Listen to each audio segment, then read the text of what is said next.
नमस्कार, मैं हूं आशीष चित्रांशी और आप देख रहे हैं द न्यूज लॉन्चर। राजस्थान में एक रील से ऐसा सियासी भूचाल आया है कि डिप्टी सीएम की कुर्सी खतरे में पड़ गई है। इस्तीफा देना पड़ सकता है डिप्टी सीएम प्रेमचंद बैरवा को। कल देर रात यानी 27 सितंबर और 28 सितंबर की जो दरमियानी रात है, इस रात में एकाएक जयपुर से दिल्ली रवाना होते हैं। वजह होती है दिल्ली में इमरजेंसी मीटिंग की तैयारी। दिल्ली आकर के प्रेमचंद बैरवा की मुलाकात जेपी नड्डा और अमित शाह इन दोनों के साथ तय है। अब बड़ा सवाल जो राजस्थान के सियासी हलकों में है, वो ये है कि क्या बीजेपी आला कमान प्रेमचंद बैरवा से इस्तीफा मांगने जा रहा है। प्रेमचंद बैरवा को डिप्टी सीएम बनाया था तो दलित डिप्टी सीएम का इक्वेशन, राजनीतिक समीकरण और सोशल इंजीनियरिंग जो है वो फिट किया था।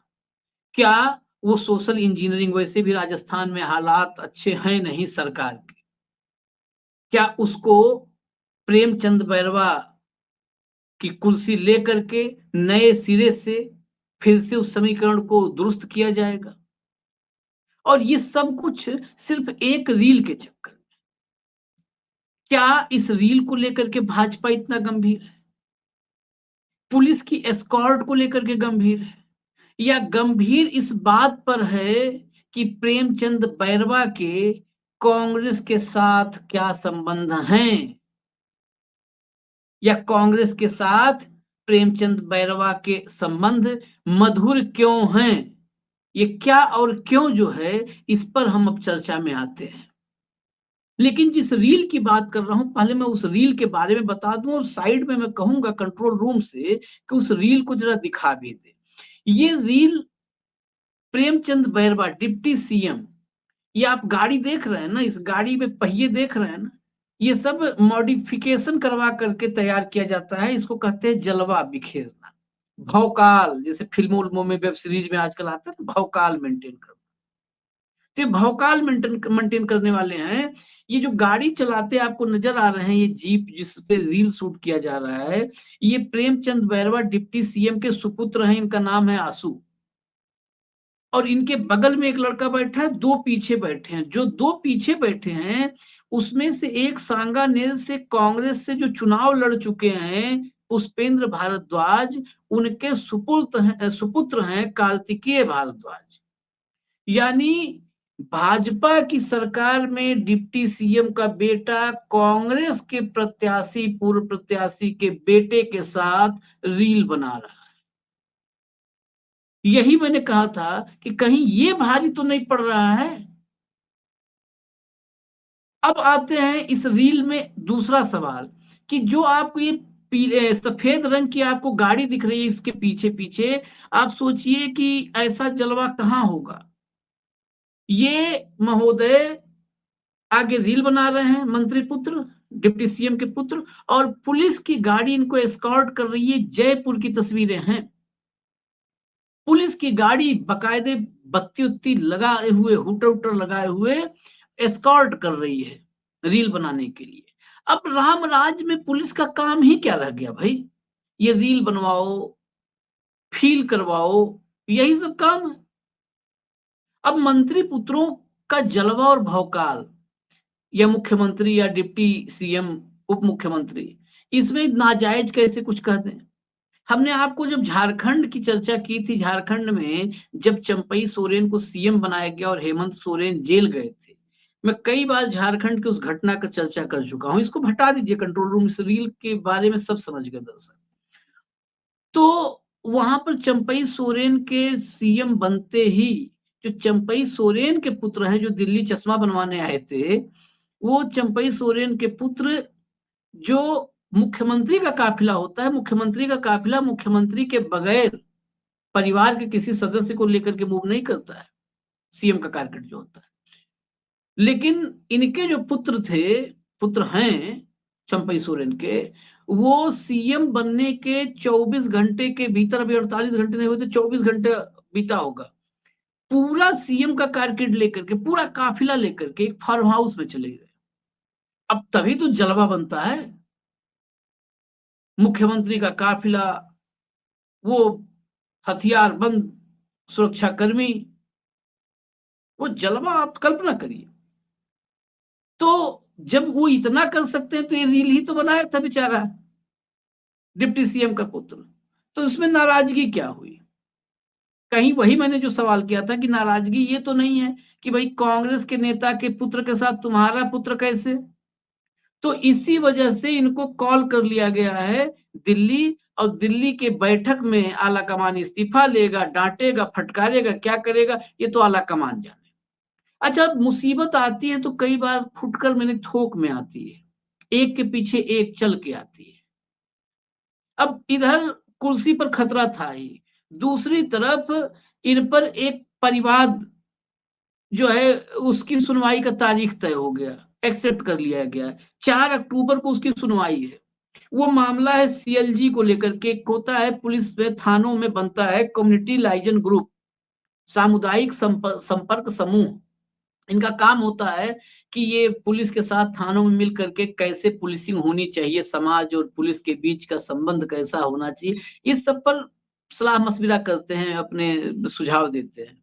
लेकिन सामान्य रूप से इसको कोई भी नकारता नहीं है।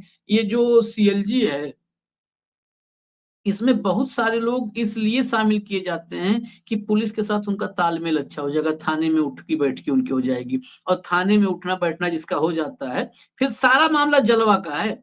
ये प्रेमचंद के लिए जलवा ही मुसीबत बन गई। जलवा मुसीबत है, भौकाल मुसीबत। तो ये जो सीएलजी है, सीएलजी में भी जो लोग शामिल हो जाते हैं, तो उस इलाके में, उस थाने में, जिस थाने में उस सीएलजी का सदस्य बने, उस थाने भर की जो गाँव, देहात, कस्बा होता है, उसमें जलवा हो जाता है कि भाई सीएलजी में शामिल हैं और इंस्पेक्टर के साथ, थानेदार के साथ, सीओ के साथ इनके संबंध अच्छे हैं। इनका रोज का थाने में उठना-बैठना है, भाई इनसे मिल-जुल के रहो, इनकी सुना करो। तो सीएलजी में जो है, ये सदस्य नियुक्त करने के लिए सूची जारी करने को लेकर के प्रेमचंद बैरवा ने सरकारी लेटर पैड पर एक चिट्ठी जारी कर दी थी। सरकारी लेटर पैड पे थाने में ही लिख के दे दिया था, उस सूची को जारी करने को लेकर के। अब ये सूची, फिर यहाँ भी भौकाल का मामला, यहाँ भी उनकी चिट्ठी आ गई। अब इस मामले में जो है, एक जयपुर की जो निचली अदालत में मामला गया, वहां पर एक्सेप्ट हो गया और 4 अक्टूबर को इसमें भी सुनवाई है। तो 2 जगह पे भौकाल के मामले में कुर्सी भी जाती नजर आ रही है प्रेमचंद बैरवा की।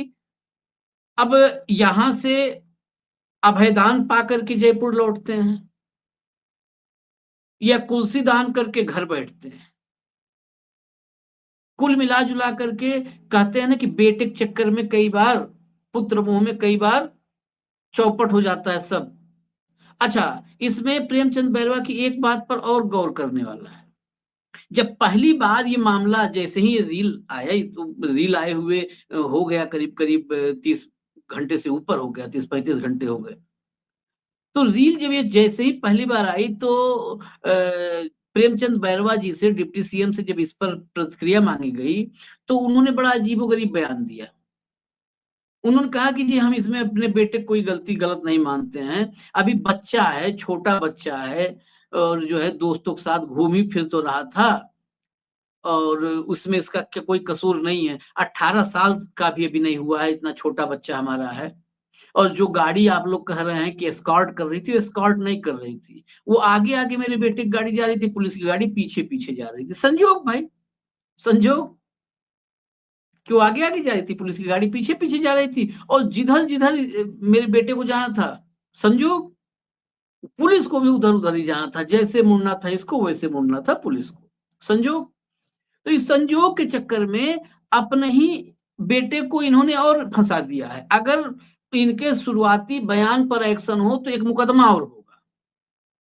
मुकदमा एक और होगा इसे, कि 18 साल का भी नहीं हुआ है जब वो, तो ये मॉडिफाइड गाड़ी जिसका टायर गरीब के घर के चौड़ाई के बराबर, गरीब का घर जितना चौड़ा होता है उतना चौड़ा टायर था उस जीप का। तो उतना चौड़ा टायर वाला जो ये मॉडिफाइड जीप ले घूम रहा है, 18 साल का भी नहीं हुआ है, तो उसका डीएल कहाँ है? कागज पत्र कहाँ है? गाड़ी जो मॉडिफाइड है उसके कागज पत्र कहाँ है? इस सब का भी जांच हो जाना चाहिए। पता चला एक मुकदमा और हो। लेकिन जब दिल्ली की मीटिंग, तब इनको लगा रील है, डिप्टी सीएम हम हैं, पुलिस भी हमारी, स्कॉर्ट वाली गाड़ी भी हमारी, कोई उधार तो लिया हुआ नहीं था। प्रेमचंद बैरवा ने कुछ भी उधार नहीं लिया था, सब उन्हीं के राज्य सरकार का था। पुलिस भी उनकी है, स्कॉट की गाड़ी भी उनकी है, और बेटा भी उनका है, और जिस जीप को चला रहा था वो जीप भी उन्हीं की होगी। ऐसा मैं एज्यूम करता हूँ होगी उन्हीं की, उधार मांग के क्यों चलाएंगे? तो जब सब कुछ उन्हीं का है, तो फिर बयान भी उनका, कोई क्या कर लेगा? लेकिन ऊपर जब दिल्ली वालों घंटी बज जाती है दिमाग की, इसीलिए मैं कहा कांग्रेस वाला कनेक्शन, तो उन्होंने बुला लिया। जब उन्होंने बुलाया तब इनको लगा कि नहीं जी, बच्चा छोटा है लेकिन काम बड़ा कर गया है कुछ। तो फिर इन्होंने फिर बयान बदला और कहा नहीं, गलती तो हुई है, ये गलती है। अब देखते हैं बेटे की गलती इन पर कितनी भारी पड़ती है। वैसे भी राजस्थान में दिखता ऊपर से सब ठंडा ठंडा है, लेकिन भीतर बड़ी गर्मी है, वो तपिश है रेगिस्तान की। तो देखते हैं फिर से क्या सियासी उठापटक राजस्थान में शुरू हो जाता है क्या। वैसे भी वसुंधरा राजे सिंधिया को मुख्यमंत्री बनाए जाने की बड़ी चर्चाएं आजकल है। हालांकि वो चर्चा मुख्यमंत्री बनाने को लेकर के कोई शुभचिंतक कहीं पे नहीं बैठा है। वसुंधरा राजे का दिल्ली में कोई शुभचिंतक नहीं बैठा है, गुजरात लॉबी में भी कोई शुभचिंतक नहीं है। दरअसल ये सारा इसलिए हो रहा है कि राष्ट्रीय अध्यक्ष वाला मामला है, तो कहीं ज्यादा खतरनाक शख्स सबसे महत्वपूर्ण, सबसे ताकतवर कुर्सी पे न पहुंच जाए, जो मोदी और शाह के लिए मुश्किल खड़ी कर दे। पता चला प्रेमचंद बैरवा जैसे ये इमरजेंसी मीटिंग के लिए कॉल कर रहे हैं, वैसे ही शाह को भी पार्टी दफ्तर में इमरजेंसी मीटिंग के लिए बुलाया जाने लगा कि आओ, तुरंत आओ, पेश हो जाओ। ये नौबत ना आ जाए, इसीलिए सब चर्चाएं शुरू हुई हैं। फिलहाल मुझे इजाजत दीजिए, न्यूज लॉन्चर आप देखते रहिए। नमस्कार।